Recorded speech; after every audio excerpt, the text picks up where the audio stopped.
I come home from work, I'm cussing them out and shooting them phone. But thank God that I had people who I knew at my job. They stopped and dropped me. About 5 police officers. They escorted me to the trauma room. And when I got there, I met my husband. And I seen his aunt. And I just stared at them. And my husband, he didn't even know what to say. All he did, he grabbed my hand. He said, baby, please be here right here with me. Don't let me go. We waited a little while, maybe an hour after that, and we went to the back when the doctors called us. And me and this doctor, we put eyes with each other. And when I'm just mumbling to her, she understood what I said. And I asked her where my baby was going. She put her head down, but she couldn't tell me right then and there. And we was explaining, my mother asked my husband to explain what happened. And then knowing, and that's when they told him what happened to him. And that he had transferred and he passed away that day. My heart immediately spread to pieces that day. Didn't know what I was supposed to do. Like me, like us, we going through this, like this is really it. It didn't hit me that my son was gone until 3 years ago when I started having bad seizures. Sometimes you'll see me on the media, sometimes you don't, because that's when I'm in the hospital trying to get myself together because I had a bad seizure. This year, January, when it came, I was in the hospital for like 3 or 4 days. My mom, my husband, everybody was at my side. And my doctor told me, he said, well, if you don't get in control of this, we might be burying you. So I say to myself, sometimes when you do see me, you don't see me, that's me taking care of my health. And then when Miss Amber was talking about I cry standing up, and I really do, because when I lost my kid, I had to be there for my husband, I had to be there for my kids, I had to be there for even me burying 3 other kids. Like, wow, one of the, I had 3 other kids after I had kids. I never really had the time to mourn for my son. And that's why I say also my women, whether you do have a man in the house, you don't have a man in the house, you got my number, that's 239-200-4977. Everybody got my number. Just reach out. We all need each other, whether you know it or not. I don't pass judgment to nobody because I don't know your circumstance, your situation, what you in, but I could be there for you right then and there. I don't lose my mind. Whether I'm tied up to the tools going through my seizure, I'll be there for you. Thank you. It's over 30 days. His name is Javon Carter. I named my son King Javon Carter. Just for it to happen the same way. Them take one bullet that pierced the heart the same way. Me find him dead without no police and ambulance the same way. I called my mother when Javon got killed. I called my mother when King Javon got killed the same way. Going to church every Sunday. King was with me. Paying my tithes, doing the offering. And when it happened, I'm looking up to God like, what's going on? I tried everything. Counseling, meditation, yoga, solo talk with pastors. So one pastor's son got shot and died. But when my son died, he told me to look to the hills. When it happened to his son, he said, God ain't real. I look. Make it make sense. Make it make sense. That's right. Y'all see these faces up here? It's a lot of kids. Your kid don't have to be murdered by a gun. Some kid was murdered by a hit and run. It's a lot of things that fall under the realm of murder. Don't think it just gotta happen under a gun. That video that y'all seen, I know so many other kids I could have put in. However, that video, they all 18 and younger. No kid really graduated from high school on that video. I know a lot of kids. Y'all know the statistics, 30 kids every year get killed in Miami, 18 and younger. 30 of them.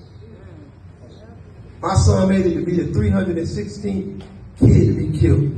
Who know that famous 316 out the Bible? It's only the God's son.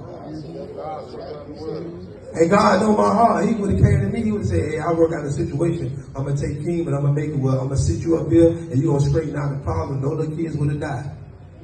I'm going to look at y'all. I would have looked at God and told him no. That's my God honest answer. You're not taking my boy. However, God is he got a funny way of working things out. Funny way of working things out. Out of one king came many, and showing the king how to be a king, he could get his queen and raise him and build the kingdom up. Amen. King Carter Foundation, Will Hill, sympathize with all these parents. All these parents. My brother, his daughter was killed at 6. I was so mad. I wanted to do something behind. They were like, why he ain't do nothing behind this son? Go do that. I wanted to do something.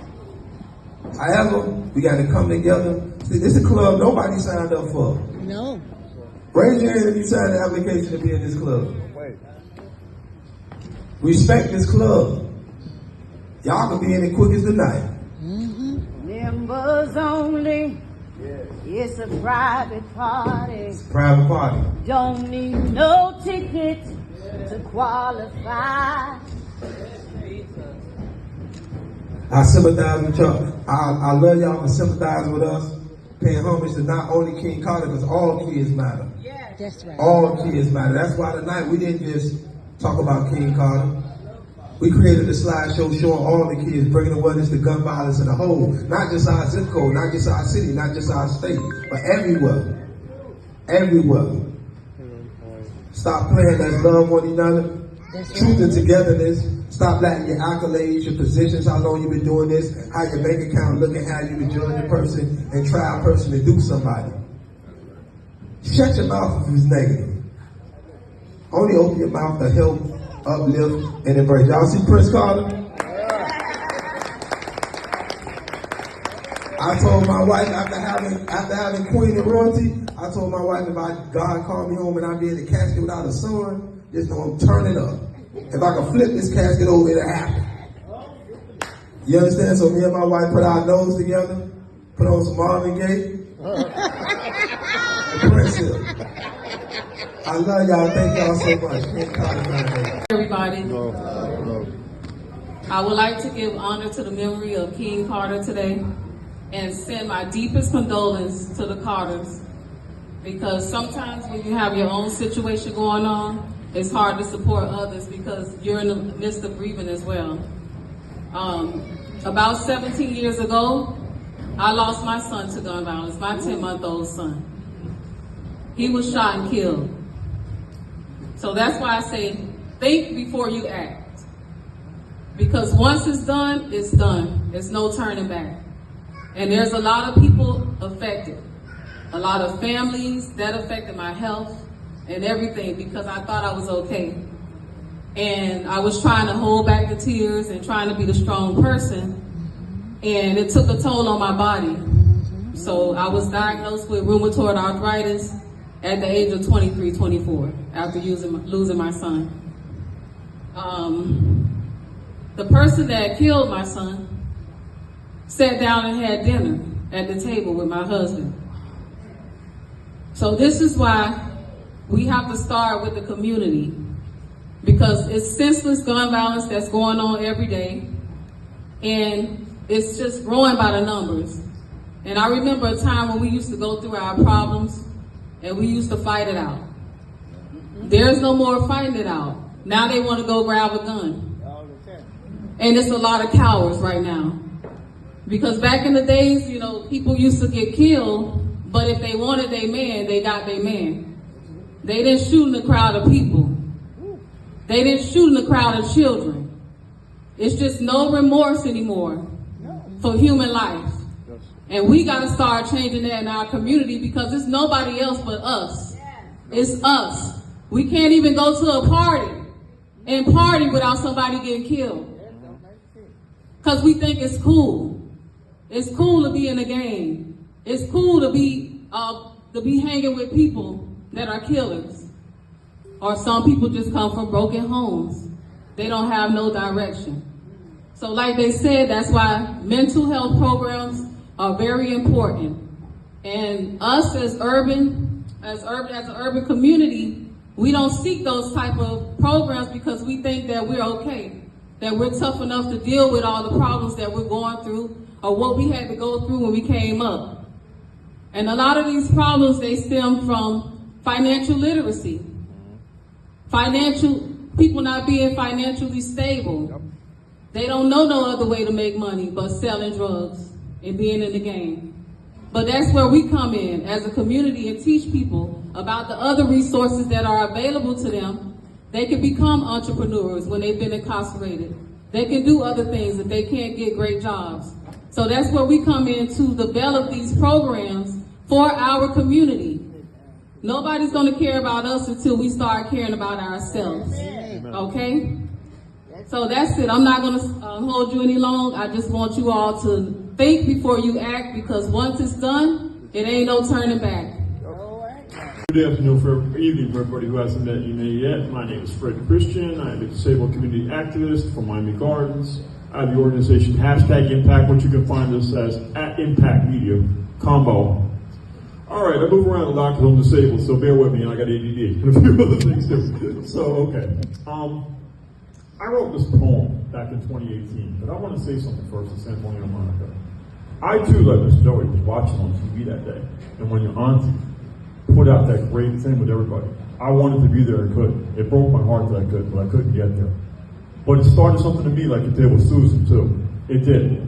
But it really, really triggered it on February 14th, 2018, Valentine's Day.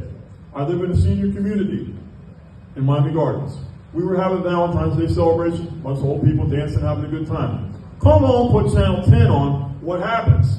17 people dead, 14 kids. And I used to live 2 miles from there in Coconut Creek / Margate / North Lauderdale. Went to school there, broke my heart and said Parkland, which happened 7 days ago. We celebrated the 8th anniversary of that. So I dedicated to this to them. But along the way, coming back from St. Pete's, Miami Gardens, I met some amazing people. First Susan, and she introduced me to these great moms. Some of them can't be here today. Letha with her son Jack, Tracy with her son Lewis, Angela with her son David, who really, really impacted my life in this poem. But today's King Carter Day. San Antonio, Monica, this one is for you, and I'm going to say a few words when I'm done. So we started with how many? How many? How many tears must we cry? How many times must we say goodbye when someone we love dies? How many times must we sigh and want to cry? How many kids must die? How many moms and dads will cry? Now I'm going to break it right here for a second. San Antonio, Monica, you were the first I saw. Letha, all y'all, aunties, everybody, crying. Enough of the crying. We got to do something. How many Americans will cry? Why? Parkland, Buffalo. Not a day goes by where we don't see something bad happening. Enough is enough. When someone laid up dies, too many tears, too many fears, too few years. So how many more are going to say enough? Have we had enough? Have we had enough? All right, thank you. And how many more are going to rise up and say enough? Today forward, I wanted to start a movement with this for the longest time, and I hope some of you are listening. We've got to rise up. We've got to say enough. Yes, we don't have the right people in the Congress, the House, or the state houses right now. But if you vote, you can do that. We can make phone calls, we can take to the streets, and we can organize, and we can get out there and tell these people we ain't having our streets shot up, we ain't going to feel unsafe in movie theaters and parks and church and any place we go to no more. We can't have that. That's part of saying enough is. Before our future, which is our kids like King, die before it begins. So I'm going to ask you, how many will cry? So I'm going to say, that's really it. Letha used to say to me, and I used to watch her speak, see something, say something. We already said that enough, but please, if you're seeing something, say something. And kids, this is for you, please. Stay in school. I don't care what they tell you. I don't care who tells you what. Stay in school. I had a learning disability. I stayed in school and graduated college. Don't let nobody ever put you down. I don't care how poor you are, how if you got one parent, if you ain't got a parent, don't let nobody put you down. You're worth something. Don't be putting up a doggone gun. Don't be gangbanging. My people were Italian and Irish. We did that before y'all did. It didn't work out so well for us. It's not a good choice. The streets are not the answer. School is the answer. God is the answer. Jesus is the answer. You follow them three and you're going to be fine. But stay in school, listen to your parents, and you'll be okay. Thank you all. God bless. Susan Bullets, aka Susan Bullets. I am the founder of an organization started in 2016 when King Carter was killed. I was working at Nordstrom as a personal stylist, $20,000. I was making $100,000 a year, all-star, you name it. I was #1 in Nordstrom as a personal stylist. But when King Carter was killed, everybody else, a lot of people would sit back. I'm sorry for your loss. I'm happy that's not my child. I'm going to pray for you. But a lot of people do not move to action. But it was a lot of us that moved to action, and I was one of them. Bullets for life. I started to take bullets off the streets. I remember when God said to me, go get bullets off the streets. I'm like, what? I don't even play with guns.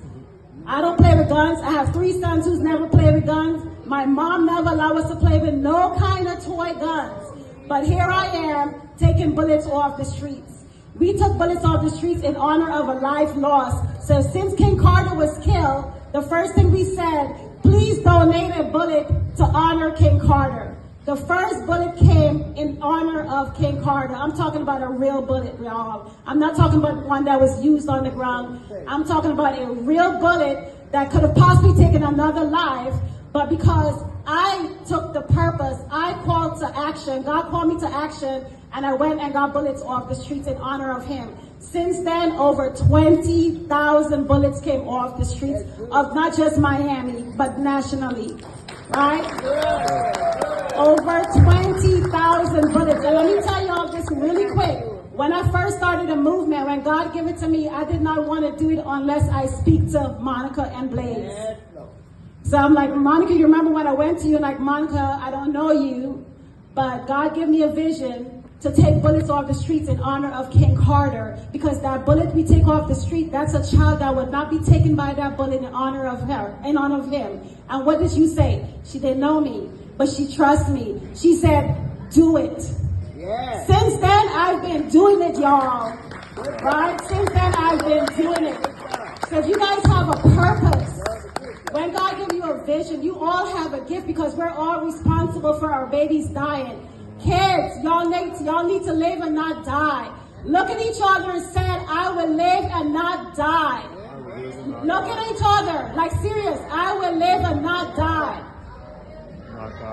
Say, my life matters. My life matters. My life matters. My life matters. My life matters more than a bullet. My life matters more than a bullet. So when you see your friends up with a gun, run the other way. Say something. It's not cool, okay? So thank you guys very much for standing in the gap. Remember, keep honoring them, because it took them 9 years to be in this moment, okay? I love you guys. God bless each and every one of you. It could change for once in my life. Come on, y'all. It's gonna feel real good. Gonna make a difference. Gonna make it right. Oh, yeah. As I turn up the collar on my favorite winter coat, this wind is blowing my mind. I see the kids in the street without enough to eat. Who am I to be blind and pretending not to see their need? Oh, a summer's disregard, a broken bottle top, in a one-man soul.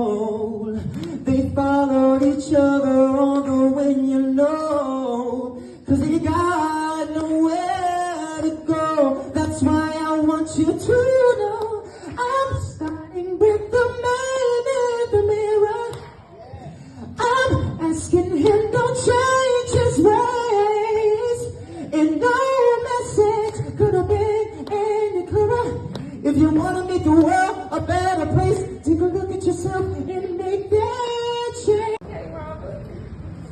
Yeah, I just want to say, I was one of King's best friends. Even though this happened 9 years ago, it still affects me to this day. King meant so much to me that I got him tatted on my arm.